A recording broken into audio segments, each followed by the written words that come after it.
Instructor presence is also something that is somewhat unique to the ETSU course development process.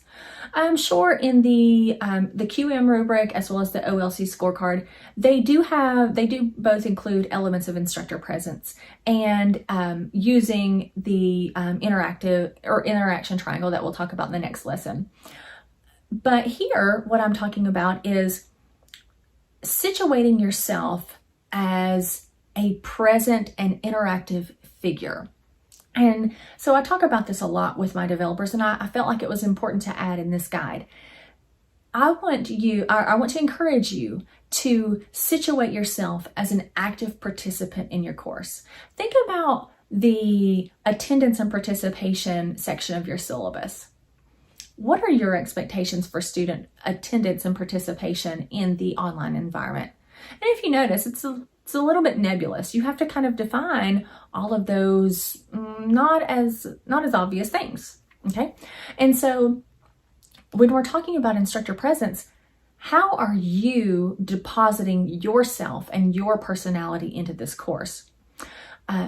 Because I, along with the department, think that your persona as an instructor is hugely impactful. And we see this all the time on student SAI comments. One of my colleagues received what I would consider the ultimate compliment for the online instructor. She received a comment where the student shared, I really enjoyed the class with Professor so-and-so. She made it feel like it wasn't an online class. And so what that tells me is the instructor was as actively engaged as the student. And so you think to yourself, well, Chelsea, what does that mean? How can I increase my instructor presence, or how can I improve the presence in my course? And it's truly very simple. You have to mindfully enact care and compassion into your course content. And how do you do that? Well, first of all, you are a present and consistent figure in the course. This presence can be in a multitude of different ways. It can be consistent weekly news announcements. It can be activity in this discussion board. Maybe you're interacting with the students. Some people feel uncomfortable interacting with their students. They want to take a more hands-off approach in the discussion board. That's fine, but you need to be present somewhere else. I want to know what essence you bring to your course, and your essence is going to encourage them to really help you cultivate that community of learning that sets a good online course apart from an okay online course, or it was average. It truly is that facilitation of community that is at the heart of instructor presence. And it can be very small things. Carefully written feedback for students that express care. Instead of, critiquing them and listing out kind of what they did wrong, approach it with what their strengths were, how they can improve. Because as the instructor, you're there to help facilitate their learning. You're there to help them make those connections, forge those connections, or navigate them in a way where they're able to have those kind of aha moments. They're able to make those connections. They're able to complete those critical thinking processes. And it's your guidance, your expertise, and even your personality. A lot of times the developers that I work with will get a little bit wrapped up in just like this idea of perfection. And I really want to be very clear about what my personal position is on this, as well as the position of ATS. And I think I referenced this in an earlier video, but we don't expect perfection from your course content. I mean, we want it to be professional. We want it to be nicely delivered. We want all of that. But the same, personality traits and quirks and little things that make you are just as important as the things that make the student, that set them individually apart as well. And so I think it's a disservice if an instructor isn't present in their course.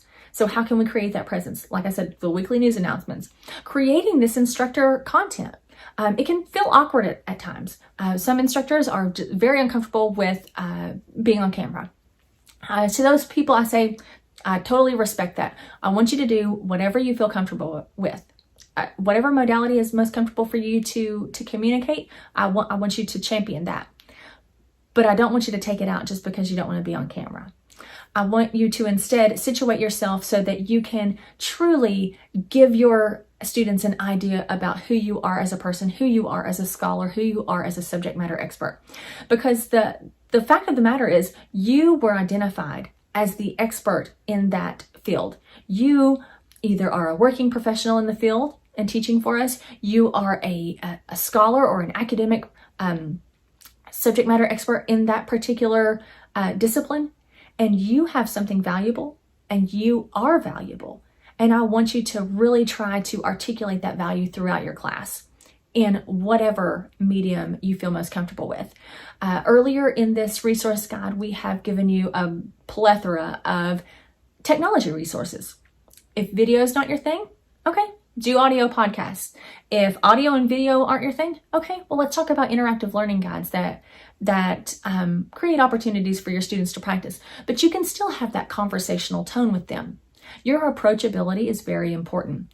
Students want to know that you care, and you show them you care every time you show up in your course. Every time they see your name, every time we interact with our students. That is important. That's building those relationships. That's fostering those relationships. And we want to see that in your course. So when we talk about instructor presence, I just want you to be mindful of how you're situating yourself in the course. I don't think that you should feel like you have to be very casual and unprofessional. I don't want you to think that at all. But instead, I want you to truly be an active participant in your course. You're facilitating the learning. You are there as the ultimate resource. You're there as the expert. And you're there as someone who knows what it feels like to truly apply the skills, the frameworks, the theories, and all of those academic things, how those things play out as you can apply them in the real world.